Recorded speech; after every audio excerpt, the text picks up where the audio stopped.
So that's it.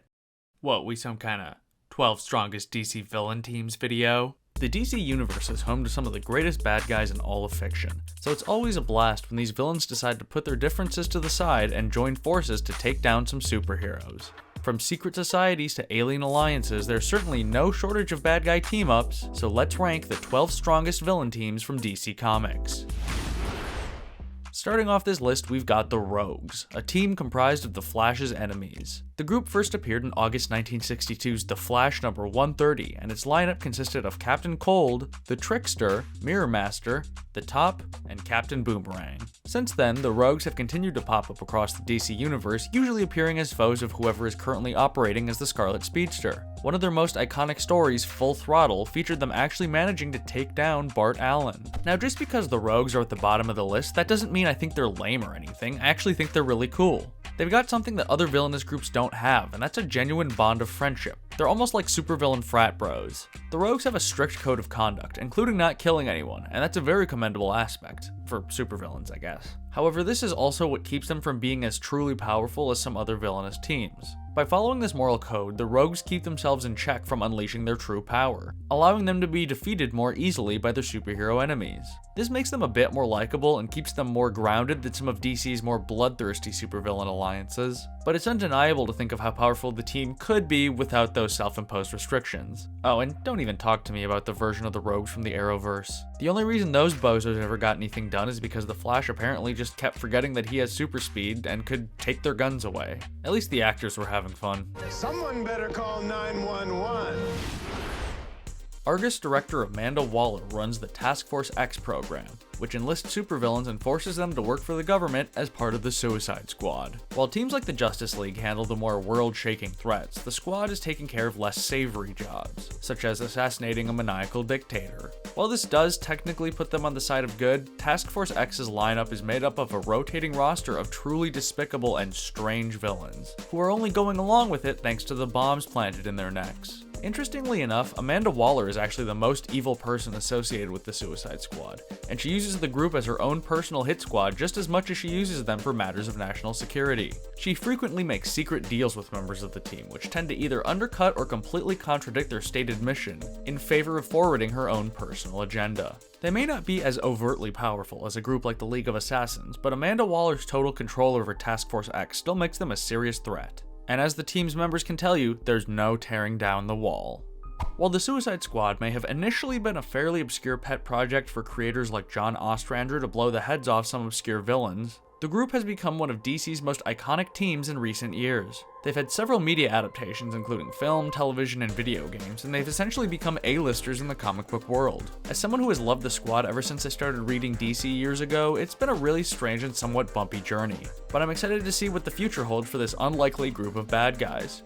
Oh, and if anyone out there wants to squad up when Rocksteady's Suicide Squad game drops, hit me up. Because comic book writers are obsessed with their silly little acronyms, one of DC's major villain groups is the Hierarchy of International Vengeance and Extermination, or the H.I.V.E.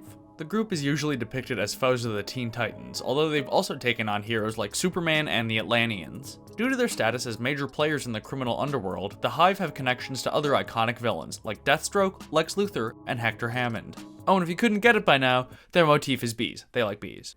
You like jazz? You may have seen the H.I.V.E. in the 2003 Teen Titans animated series, in which they served as an academy for aspiring young villains. They also appeared in Season 4 of Arrow, where they plan to use nukes to destroy the world under the command of Damien Dark. Not their best season. While many of DC's other villainous groups tend to have somewhat nebulous MOs, the H.I.V.E. are crystal clear about what they want: to destroy superheroes everywhere using mad science. As a result, the group usually maintains a steady stream of highly advanced technology in order to keep their enemies on their toes. They're basically like DC's version of AIM. Still, they have taken some pretty heavy hits over the years, including one when the group's leader disposed of her entire inner circle herself. Call that an extermination.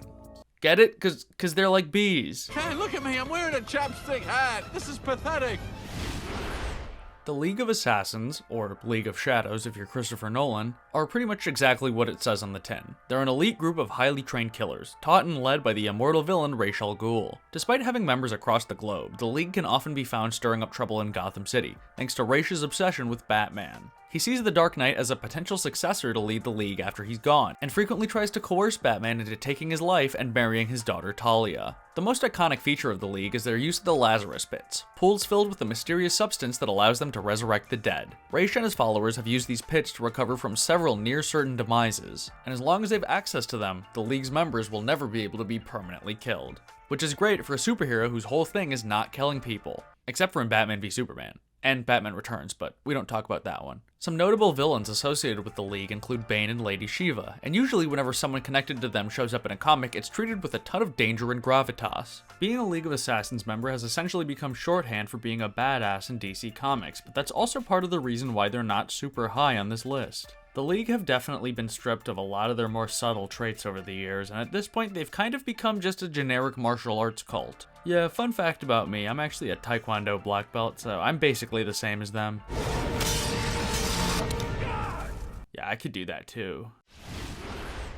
I'd like to preface this by saying that there's a lot of similar villain groups in the DC universe. The Injustice League, the Legion of Doom, I mean, you can take your pick. I didn't want to include all those groups in this list, so instead I picked one group that, to me, best represented an alliance of the Justice League's foes, the Secret Society of Supervillains. Besides having a nice alliterative name, the Secret Society of Supervillains stands out among its kin by sheer numbers. Though they originally started out as a fairly small group of villains organized by Darkseid, the Secret Society would increase in numbers over the years, eventually reaching over 500 by the time of the Infinite Crisis storyline. This version of the Society was controlled by a version of Lex Luthor from Earth 3. Earth 3. Wonder if we'll be seeing anyone else from there on this list. They keep a monster in the basement, right next to a huge steaming bowl of foreshadowing. Usually when it comes to comic book teams, I would say that it's not about how many members you have, it's about how you use them. But the Secret Society is an exception because it consists of almost every single villain in the DC universe. In the years since the debut of Earth 3 Lex's massive version of the team, newer versions have continued to appear, some of whose numbers even challenge Alex Luthor's team. While this team is definitely great, there is something funny about the fact that they're called the Secret Society, and yet there's over 500 of them. Not much secret about that, although I suppose the Public Gathering of Supervillains isn't a very good name. Sounds like a neighborhood hangout in the supervillain suburbs. Maybe we could cook up some supervillain bratwursts. The Brotherhood of Evil, not to be confused with the Brotherhood of Evil Mutants, are the archenemies of the Doom Patrol. The group's membership has rotated over the years, as tends to happen with these supervillain teams, but some of its core members are the Brain, who's a literal brain floating in a jar, and Monsieur Mala, a super intelligent talking gorilla who is the Brain's on-again, off-again lover. Comics are cool. You may be most familiar with the Brotherhood of Evil from their appearances in either the Teen Titans animated series or HBO Max's Doom Patrol, but they've also got a pretty significant track record in the comics. As a matter of fact, one of the Brotherhood schemes left an incredibly prominent mark on the DC universe during Infinite Crisis, when they dropped the monster chemo on the city of Bloodhaven. The city and its several million citizens were completely destroyed, and the area was turned into a nuclear wasteland. Well, yes, they were technically doing this on orders from the Secret Society. It was the Brotherhood's members, including Brain and Monsieur Mala, who actually dropped the monster and destroyed the city. Not many supervillains can say that they've done that, so I hope the Brain puts that in his supervillain resume. Maybe that way, they'll finally let him into the Legion of Doom. Beware the Court of Owls, that watches all the time, ruling Gotham from a shadowed perch, behind granite and lime. They watch you at your hearth, they watch you in your bed. Speak not a whispered word of them, or they'll send the Talon for your head.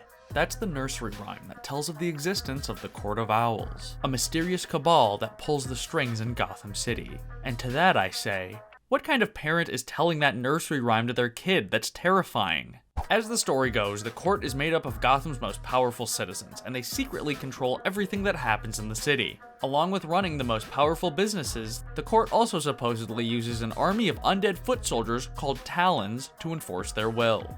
Of course, this is just a ridiculous fable. How could a seasoned hero like the Batman exist in Gotham and not know about them? That's what the Dark Knight himself thought for years until he finally stumbled across the Court of Owls, and since then he's been dedicated to taking back his city from them. Now, there definitely have been times where the court have fallen into the trap of being somewhat generic evil organization bad guys, but the story arc that best shows their true power is their self-titled debut. In it, they capture Batman just as he learns of their existence and trap him in a massive maze for over a week. The Caped Crusader very nearly loses his mind as the court's prisoner, in part due to what they put him through, but also due to the knowledge that they have been around for so long without him knowing about it. With Matt Reeves' The Batman heavily focusing on Gotham City's internal corruption, here's hoping we could see the Court of Owls in a potential sequel. This group is a more recent addition to the DC universe, but they've certainly made their mark in the time that they've been around. During 2017's Dark Knight's Metal storyline, the DC universe was invaded by a group of extra-dimensional warriors, all of whom appear to be different versions of Batman. This army is called the Dark Knights, and they're led by a mad, Jokerized version of the Caped Crusader called the Batman Who Laughs. He recruited the other Batmen from various dying universes, promising them the chance to spread their own twisted version of justice across the multiverse. It's a well-known fact that Batman is one of the smartest and most prepared superheroes ever, so an entire army of evil versions of that hero isn't something to be taken lightly. Without the Justice League having been around to stop them, they would have destroyed the world, with their goal being to replace our positive multiverse with their dark multiverse. You want to complain about Marvel's overuse of the multiverse concept? They got nothing on the dark multiverse. What does that even mean? The female Furies are the true girl bosses of the DC Comics universe. They're the personal warriors of Darkseid, and they frequently handle his dirty work while he's busy watching TV or doing whatever he does on Apocalypse. As members of the new god species, the female Furies have a number of physiological abilities that make them far more powerful than your usual human supervillain group, in addition to each member having a specific power or weapon that makes them stand out. Despite the fact that the Furies usually require Darkseid's presence to justify their appearance, they do consistently prove themselves to be interesting villains, in large part thanks to their antagonistic dynamic with one another. Since the departure of Big Barda from the group, the remaining members of the Furies can often be found fighting over who should lead them and who should join them. Potential recruits have included characters like Harley Quinn, Wonder Woman, and even Lois Lane. I bet that was an awkward conversation at the Kent dinner table. So, honey, care to tell me why you joined the personal strike team of an intergalactic warlord who wants to destroy me and my friends? An old lady called Granny Goodness recruited me. I still can't believe that's a real character.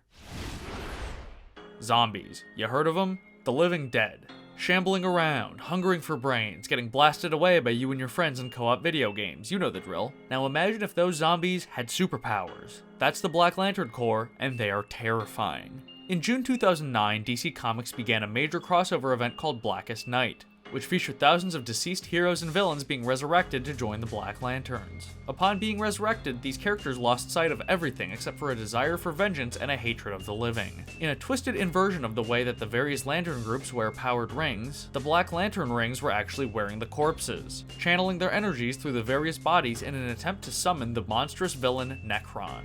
The Black Lantern rings take no prisoners, even having previously turned characters as powerful as the Anti-Monitor into one of their own. It required the combined might of the entire Lantern Corps to defeat the Black Lanterns the first time they showed up, and they've popped up a few other times over the years. Remember how we were just talking about the Dark Knights a little bit ago? Yeah, well, in one notable recent storyline, Batman actually utilized the Black Lantern ring to help defeat them. Guess you could have called that one the Darkest Night, huh? I thought my jokes were bad. Before the Green Lanterns protected the universe from evil, there were the Manhunters, an army of robots created by the Guardians of the Universe. Though they initially served their purpose well, the Manhunters eventually began to overstep their boundaries, hunting down beings across the cosmos for very minor reasons. The Guardians tried to shut them down, but the Manhunters survived by infiltrating planets across the universe and biding their time for a full-scale manhunt. Due to the fact that they're robots and not humans, the Manhunters have no emotions and thus will stop at nothing to see their mission through. However, this also means that they're susceptible to more manipulative outside forces, such as when Amanda Waller captured one and used it to destroy a number of Black Lanterns. Now, if just that one Manhunter was able to destroy 10 Black Lanterns, imagine what a full army of them can do. Admittedly, they're not quite as memorable as some of the more flashy groups on this list, but the sheer power that the Manhunters boast is something to behold, and they always give the Green Lanterns the fight of their lives whenever they cross paths. Remember when I talked about Earth 3 earlier? Well, here we are. The number one spot on my list goes to the Crime Syndicate of America, evil doppelgangers of the Justice League from Earth 3. Led by Ultraman and also including members such as Owlman, Superwoman, and Power Ring, the Crime Syndicate is everything the Justice League is not. Cruel, vindictive, and power-hungry. They have all the powers of the League and absolutely none of their morals. They debuted in the Trinity War event, invading our universe after weakening the Justice League using the secret society of supervillains. Oh, that's right, the Crime Syndicate were the ones responsible for putting together that incarnation of the society in the first place. Without the Crime Syndicate of America, there would have been no massive 500+ member secret society of supervillains, and in turn, no destruction of Bloodhaven at the hands of the Brotherhood of Evil. The Crime Syndicate of America caused some of the most calamitous events in the history of the DC universe, and you can guarantee that they'll continue to bring the chaos wherever and whenever they appear again. Hey everyone, I'm Matt Sonnack, and I wanted to thank you for checking out this video. If you enjoyed it, please make sure to leave a like and subscribe to the channel, and let me know in the comments which DC villain team you think is the strongest. Thank you again for watching, and I'll see you in the next one.